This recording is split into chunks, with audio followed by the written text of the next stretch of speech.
पहिलं तर मी आपल्या प्रजासत्ताक दिनाच्या माझ्या लातूरच्या सर्व मतदार बंधू भगिनींना मनापासून शुभेच्छा देतो. दुसरं माझी ही तसं मी काल पण सांगितलं की इकडे येण्याची तशी पहिलीच वेळ आहे, म्हणजे एक राजकीय ह्याच्यातनं. पूर्वी एक दोन वेळेला आलो होतो, पण त्यावेळेला मी कॉलेजला होतो, त्यामुळे माझा काही राजकीय विषय त्यावेळेला नव्हता. पण आज येत असताना एकतर पालकमंत्री म्हणून ही फार मोठी जबाबदारी माझ्यावर मुख्यमंत्र्यांनी देवेंद्रजींनी दिली आहे. आणि आताच आम्ही आढावा थोडाफार एक सगळ्या याचा घेतला.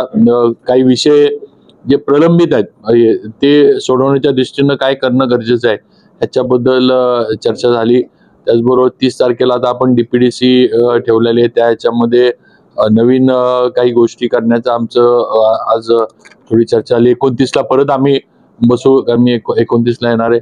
आणि जेवढं काही आपल्याला म्हणजे काय म्हणायचं इनोव्हेटिव्ह ज्याला आपण म्हणू ते काही करता येईल हा प्रयत्न आमचा आहे. शेतीच्या बाबतीमध्ये असू दे, त्याचबरोबर शहराच्या दृष्टीनं असू दे. आता आपल्या इथे एवढे ऐतिहासिक गोष्टी आहेत, आपलं गंजगोलाई आहे, त्याचं एक मी काय म्हणतात रिडेव्हलपमेंट नाही म्हणणार मी, पण त्याचं थोडं रेनोव्हेशन, तिथलं सौंदर्य किंवा ते जे काही आर्किटेक्चर आहे ते थोडं कसंही करता येईल, हे असे काही विषय आहेत.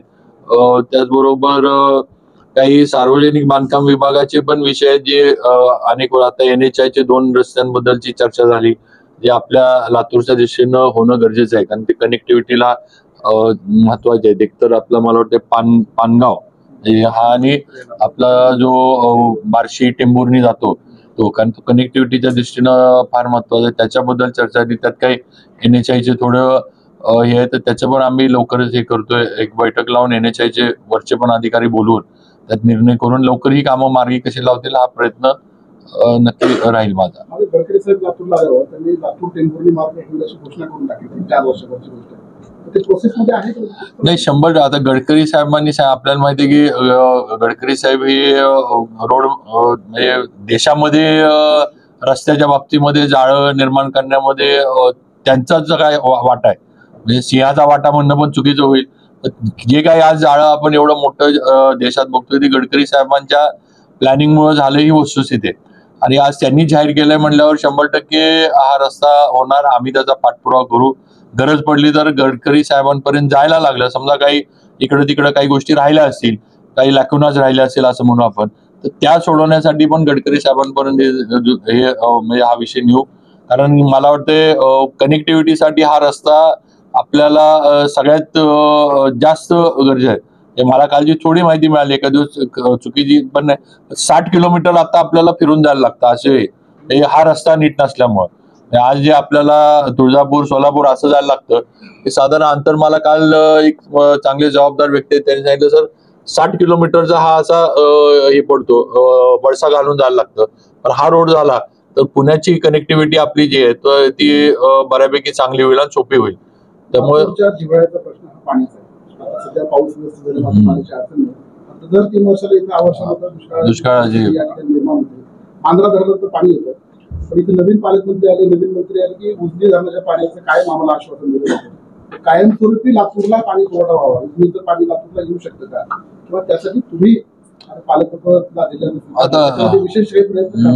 आता आज मला आज या विषयाची माझ्याकडे माहिती नाहीये का उजनीचं एक नेमका प्रकल्प पाणी आणण्याचा काय योजना होती किंवा काय होतं त्याच्या आज काही माझ्यापर्यंत नाही. पण मी थोडं त्याच्यावर माहिती घेऊन हे जी काही योजना यापूर्वी झाली असेल किंवा जे काही प्लॅनिंग मध्ये असेल त्याची मी थोडी माहिती घेऊन आपल्याला याच्याबद्दल नक्की हे करीन. आणि जर ते हे होण्यासारखं असेल आणि त्याला जे काही निधी वगैरे जे काही मंजुऱ्या लागतील, एकदा थोडं मला कळालं किंवा काय योजना होती तर नक्की मी. पण आज आता ह्याच्याबद्दल एकदम बोलणं थोडं ह्याचं होईल असं मला वाटतं, कारण हा शेवटी पाण्याचा विषय आहे.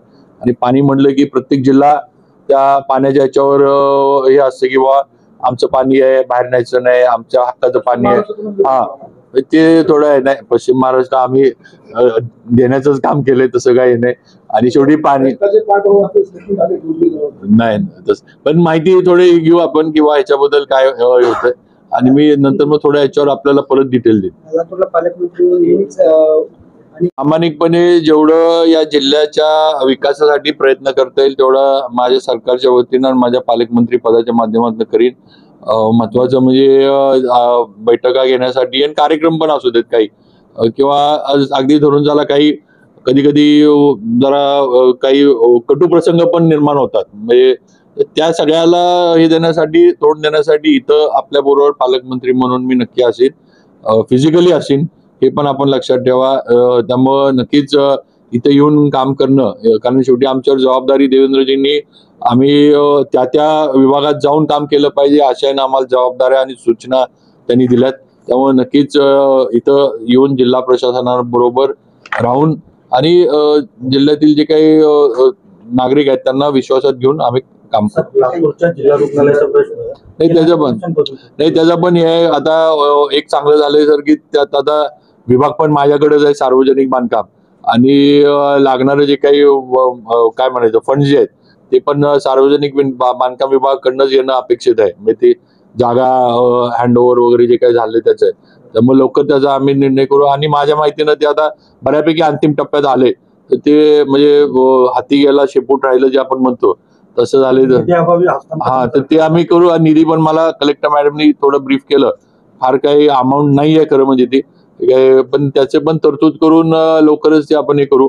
आता एखाद्याच मंगळवारी आमची कॅबिनेट होईलच, तर त्या कॅबिनेटमध्ये पण मी सीएम साहेबांच्या पण ह्या गोष्टी कानावर नक्की घालीन, किंवा ह्याला लागणारा निधी लवकर उपलब्ध व्हावा. 100%.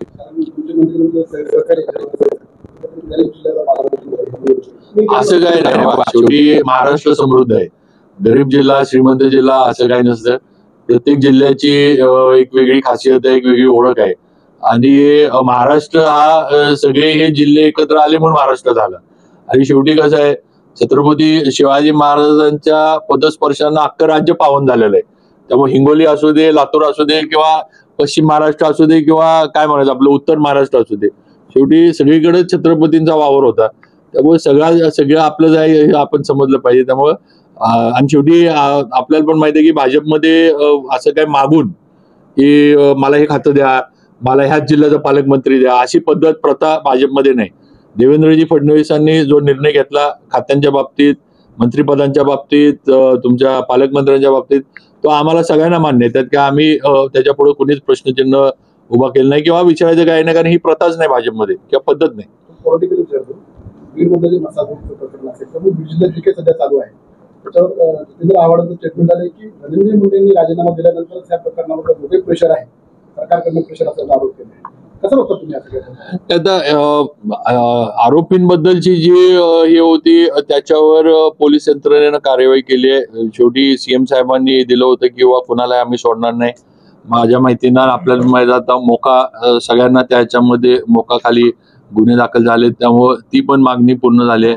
आता दुसरा विषय जो आहे राजीनाम्याची जी मागणी होती आहे, शेवटी कसं आहे, परवा दिवशी जे वळसे पाटील साहेबांनी सांगितलं ती वस्तुस्थिती आहे, किंवा आरोप कुठेतरी हे होऊ देत, मग अजितदादा त्याच्यावर योग्य निर्णय घेतील. कारण शेवटी ते राष्ट्रवादी काँग्रेस मधला दादाच्या ह्याच्या खालचा तो आहे, त्यामुळे दादा योग्य निर्णय त्याच्यावर घेतील. सीएम साहेबांनी जे जाहीर केले किंवा सगळे दोन्ही डीसीएमनी जे केले की या प्रकरणामध्ये कुणालाही आम्ही सोडणार नाही, ही भूमिका त्यांची स्पष्ट आहे तिघांची, पण त्या भूमिकेला कुठेही हे नाही. आणि 100% असे प्रकार महाराष्ट्रात परत झाले नाही पाहिजेत, अशा पद्धतीनं आरोपींवर कार्यवाही होईल, शिक्षा सुद्धा होईल. जे आता सीओ साहेब इथं आहेत, तर आज आपल्या जिल्ह्यामध्ये लातूर जिल्ह्यामध्ये बर्ड फ्लूचे तसे केसेस नाही आहेत. जे आपण म्हणजे ज्या ठिकाणी पक्षी काही मृत पावले होते त्यांचे जे काही सॅम्पल पाठवले ते लातूर जिल्ह्याचे जे आहे ते निगेटिव्ह आले. थोडंफार शेजारच्या जिल्ह्यांमध्ये काही पॉझिटिव्ह आले असं आहे. आज पण आमची त्याच्यावर चर्चा झाली. तर सतर्क राहण्याचं आणि प्रिव्हेंटिव्ह ऍक्शन जी काही घेणं गरजेचं आहे ती घेण्याची सूचना दिलेल्या आहेत. तेव्हा आज तरी असं काही कुणीही घाबरून जाण्याचं जिल्ह्यामध्ये हे नाही. आणि आपल्याला आमची सगळ्यांचीच विनंती आहे प्रशासन म्हणून, पालकमंत्री म्हणून, की आपण सुद्धा थोडं हे हे करावं की बर्ड फ्लूचं असं काही लातूर जिल्ह्यामध्ये नाही, थोडंफार ऍडजस्टमेंट एखाद्या म्हणजे आपल्या जिल्ह्याच्या बाहेरच्या एखाद्या, पण आपण जी काही कार्यवाही जी काही टीम्स ठेवल्या पाहिजे, प्रिव्हेंटिव्ह जे काही पाहिजे ते आपण तयारी ठेवली आहे आणि त्याच्यावर आम्ही लक्ष ठेवून आहे. पण आपल्या जिल्ह्यात आज तरी बर्ड फ्लूच्या घटना किंवा हे काय म्हणायचं केसेस नाहीये. सर, पीक विम्यासंदर्भात हे परळीच्या काही शेतकऱ्यांनी रेणापूर या भागातील काही शेतकऱ्यांच्या शेतजमिनीवरती बोगस पीक विमा काढला. त्याच्या आता आपण चौकशी वगैरे हे सगळं केलंय. मला वाटतं साधारण 200च्या आसपास आपण काही रेणापूर जो तालुका आहे त्या ठिकाणी घटना घडली आहे आणि त्यांच्यावर जी काय ऍक्शन घेणं गरजेचं आहे. म्हणजे तुमचं इन्शुरन्स वाल्यांना पण आम्ही आणि आमच्याकडनं पण प्रशासन म्हणून किंवा महसूल विभाग म्हणून जी काही कागदपत्र खाडाखोड वगैरे असं काही चुकीचं दिलं असेल तर आम्ही त्याच्यावर आमचे ऍक्शन आमच्या लेवलला पण चालू आहे.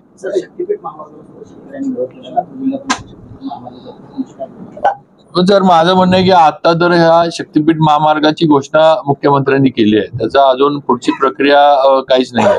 आणि शेवटी या महामार्गामुळं आता सध्या आपण म्हणतो ना, काय म्हणायचं आता, रिलिजियस टुरिझम म्हणजे आता म्हणजे टुरिस्ट पण येतात, पण ते धार्मिक स्थळांना भेटी देण्यासाठी दर्शनासाठी येतात, तर ह्याचा आपल्याला खऱ्या अर्थानं फायदा होणार आहे. आता घोषणा केल्याच विरोध लगेच करायचा, माझं म्हणणं आहे थोडं ते शक्तीपीठाची मुख्यमंत्र्यांची जी संकल्पना आहे ती आधी जरा समजून तरी सगळ्यांनी घ्यावी.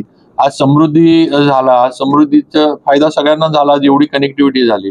आज आता आपल्याच विषयात आपणच आपला हायवेचा विषय बघतोय, काय हा बार्शीचा टेंभुर्णीचा, आज एक हायवे आपल्याला झालेला नाही तर आपल्यावर परिणाम किती झालाय लातूर जिल्ह्यावर हे तुम्हीच बघताय. पण लगेच नुसती घोषणा केली की विरोध करणं हे योग्य नाही. तुम्ही माहिती घ्या त्या ह्याचं काय काय नाही आणि मग काय असेल ते त्याच्यात काय चुकीचं होत असेल तर दाखवा तुम्ही, त्यात आम्ही दुरुस्ती करू.